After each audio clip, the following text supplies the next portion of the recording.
Hey everyone, Tyson the Subaru Specialist from Subaru Prince George here.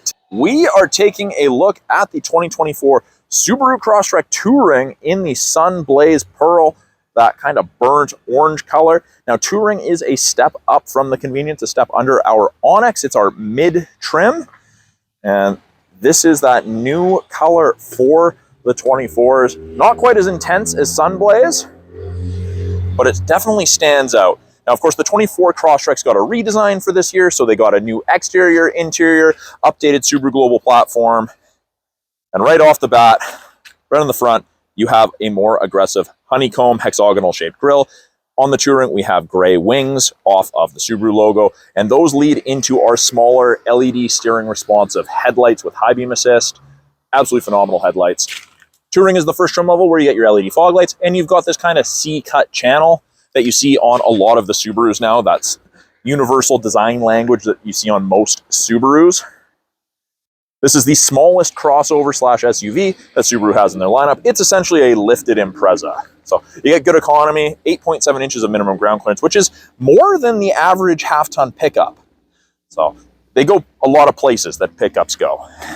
17-inch aluminum alloy wheels with the machined alloy face. We have cladding around the wheel wells, including these functional vents.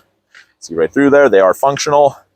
Gray painted mirror caps with integrated turn signals. Now, these are gray painted mirror caps regardless of the exterior color. That's just something that Subaru decided to do. But check out those body lines on it. It's a sporty looking Crosstrek, definitely more aggressive looking than the previous gen. Not that the previous gen didn't look good, this is definitely just more angular. Especially when you get to this rear three-quarter view, which is probably my favorite view of the Crosstrek. And if you look at the Crosstrek Wilderness, the rear of the Crosstrek Wilderness is my favorite part as well, visually. New taillights, I really like how they wrap. And I like the Sun Blaze. There's enough black accenting on this vehicle to set it off. Now, fuel door, rear passenger side, pop it open. If your driver door is locked, this is locked. You've got that little hole in that this pin shoots out into. Unlocked, locked. So if your driver door is unlocked, the fuel door is unlocked. Now, I get asked this all the time. What fuel grade do you run? 87 octane. You don't need anything fancy in the Crosstrek. It's tuned to run on 87. Rear of it, it's got quite a presence. Rear bumper, we have, again, functional vents, and I don't know if the camera's going to pick it up. You can't, if you look at a certain angle, you can't actually see through there. There's paint, you've got your reflectors. You've kind of got that faux diffuser look. The rear end looks very similar to a WRX to me, which I like. To open this, right between the stars here underneath, there is a little switch.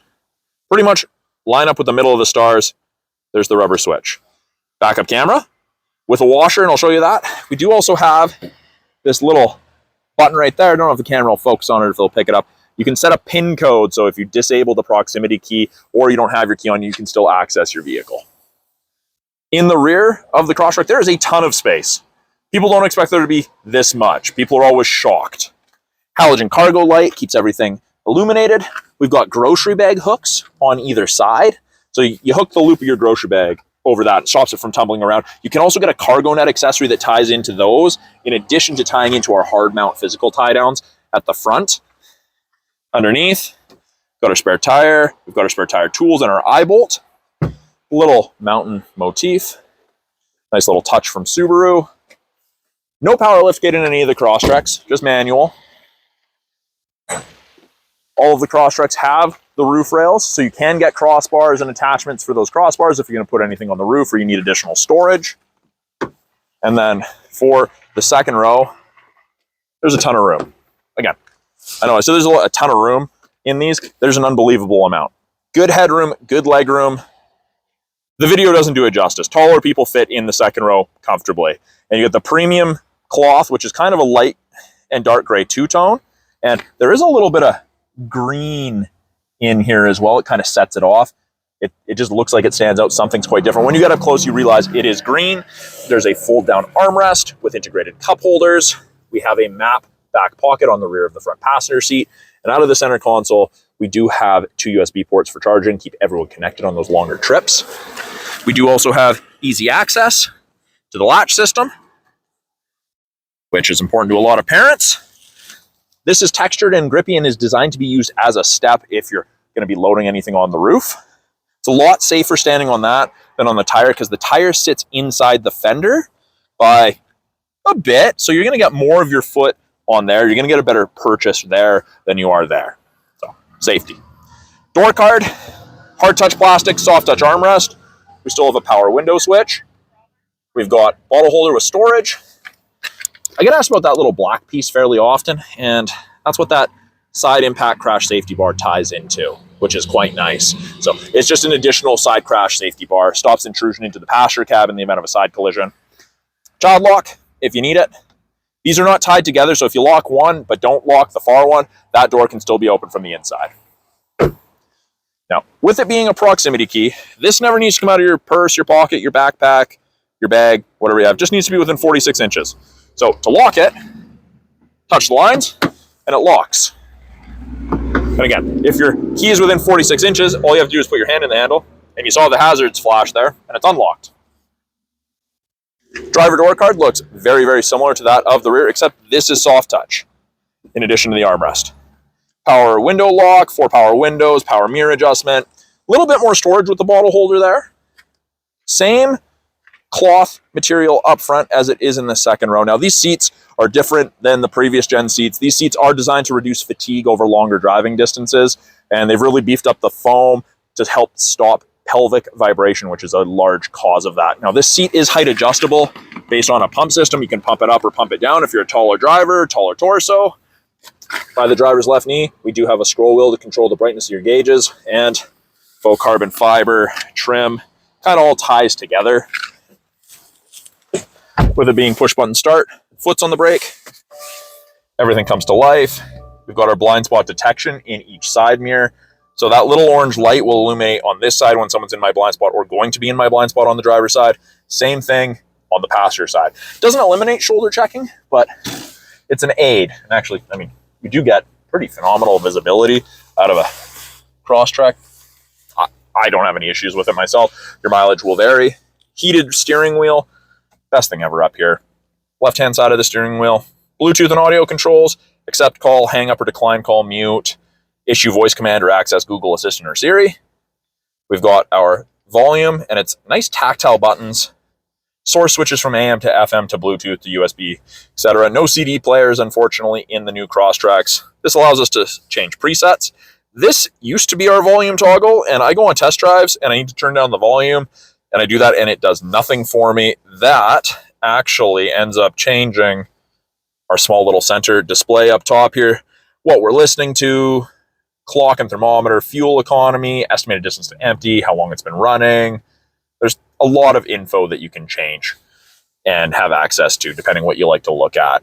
Right-hand side, we have our adaptive cruise and our lane centering. Now, both of those use these 3 black boxes, these color stereo EyeSight cameras, including this new 3rd wide-angle mono camera to look for vehicles, pedestrians, road lines, cyclists.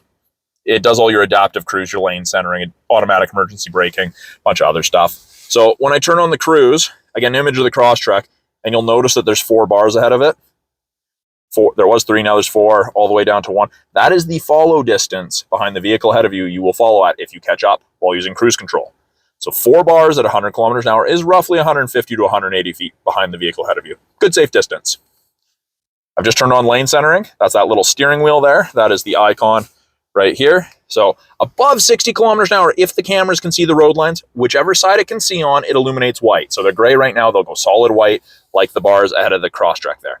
Whichever side it's on, it'll illuminate, and then it actually gives you gentle steering input either way to help keep you in the middle of your lane. It's fantastic for longer distance driving. You're way less fatigued at the end of the day. You can't use it when the road lines aren't visible. That's all I have to say about that. We are not hands-free driving. We're not Tesla. Don't try that. Intelligent and sport drive modes. So intelligence every day, sports, the yellow line there, it's a little bit more aggressive. You're going to go faster sooner. You're going to sit at a higher RPM. You're going to use more fuel, but it's for more spirited driving. We do have paddles, downshift and upshift on the back of the steering wheel. You can manually select your gears with the automatic CVT. And our steering column adjustment, we pull down. We've got telescopic and tilt all on the same control. Actually, something that reminded me, because I could just see it. Trip reset, pretty much hidden behind your wiper stalk here. So something to keep in mind if you need to reset your trip. We have an 11.6-inch touchscreen. This is new. They've borrowed it from the Outbacks, and you'll see it in the Legacy and Ascents as well. Top portion, we've got widgets, and we can change these. If you've watched any of my other videos, you always know I like to have the calendar up there. You can shut them off. Customers can customize it.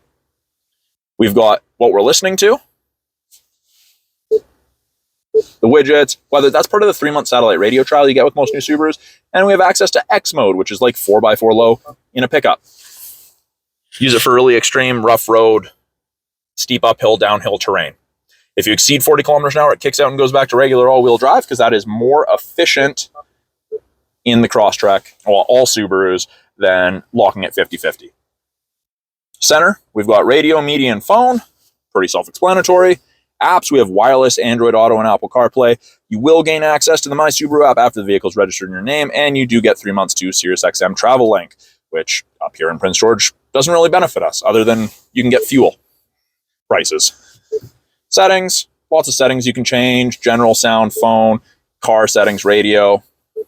There's also our backup camera. Put it in reverse, backup sensor, or no backup sensor, sorry, but backup camera pops up, shows you the top of the bumper, and I can clean the backup camera from inside the vehicle. Just simply twist and hold this. It's fantastic. Sloppy days like today, a bit of driving, you go to back into a parking spot, this is beneficial. No substitute for using your mirrors or looking over your shoulder, but it's a nice aid. We've still got volume and tuning knobs, still physical. And then bottom portion here, we can turn off auto start stop. We can set driver profiles, add additional phones, press the vehicle, and it gives us vehicle control, driving assistance, and change more settings. Climate control is the last portion on the screen here. We do still have physical buttons. And as you can see, it's dual zone. So high is 29.5, and it goes all the way down. It goes down in 0.5 degree increments to 14.5, 15. Or I can press and bring it up. I can click, I can drag, I can sync it back to just driver controlled. Really easy to do. Control where I want my airflow. And if I don't touch anything for a while, there's no driver input on the screen. It just goes away. So you don't have to worry about narrowing in and pressing that X to go back to your main screen while you're driving. Fan strength buttons, really easy to use, hard to miss. We can have the climate focused on the entire cab or just on the front. Simple. Below that, we have a USB, or 2 USBs and an aux, rubberized device storage. As I mentioned earlier, it is an automatic CVT with manual mode. I can manually select my own gear. Electronic park brake, you pull up to turn on. Foot on the brake and push down to turn it off. If your foot's not on the brake, it doesn't go off. And up top it says here, to press the brake pedal, foot on the brake, push down, down it goes, off it goes. This is for a 360 camera you can get in Asia. Doesn't come to North America, but they use the same template for the center console. Drink raisers in the offset cup holders. 12-volt outlet, a little bit of storage. This center console, soft touch, and it is fairly deep, but there's no power points in it, but there's a place to run cords out of. So they just kept the same design from the previous Crosstreks, which is smart of them, but no power point in here, unfortunately. Up top, we have SOS and roadside assistance / concierge. That's part of the 3-year trial to the connected services you get with most new Subarus. You'll get a little green light when it's enabled. On the visors, sunglass storage, card holders, vanity mirror. Move that over if the sun's directly at your left or right. The passenger side has the exact same setup, and we do actually end up with handles for everyone in all 4 corners, including the driver's side. Now, I haven't shown you under the hood. I will do that. So your hood release down here by the driver's left knee, you just have to reach back a little further than you would normally do. Now the 2-ring is powered by the 2-liter 4-cylinder Boxer engine. So 152 horsepower, more than adequate for the majority of people out there. So pop the hood, facing the Crosstrek. To the right of the Subaru logo, hand in, facing down, move from right to left, and up it goes. That right there is what you're moving from right to left. So that's the 2-liter. It looks like the 2.5. Hard to tell them apart visually. Everything in yellow is what the average consumer is going to touch. So we've got brake fluid, we've got washer fluid, we've got oil beside the oil filter, we've got coolant, we've got our dipstick. We have easy access to the air filter. So it is very well laid out. There's a lot of room in here. And like I said, the average consumer is going to touch the stuff in yellow. And I just like to drop them. I don't like to push down on them. Feels like I am going to break them when I do that. or dent them, I shouldn't say break them, but I'll give you guys a quick walk around. You can take it in. It's a sharp looking car. I quite like the Sunblaze. I understand it's not going to be for everyone, but it stands out. It's different, and it's less of an orange vehicle and more of an orange and black vehicle with all of that extra cladding that you find on these new Crosstreks. The cladding does also protect against rock chips, and the cladding's in areas that would typically rust when they get beat up by rocks, especially if you're hitting the back roads. So that is a quick look at the 2024 Subaru Crosstrek Touring in the Sunblaze Pearl. I'm Tyson, the Subaru specialist from Subaru Prince George. If you guys have any questions about this vehicle behind me, any of the vehicles in our lineup, any of the tech, or you want to see something closer up or a demonstration in a future video, put it in the comments. I'm more than happy to answer you guys' questions, and I'm always looking for new ideas to make videos for you guys. Thanks for watching. We'll talk soon.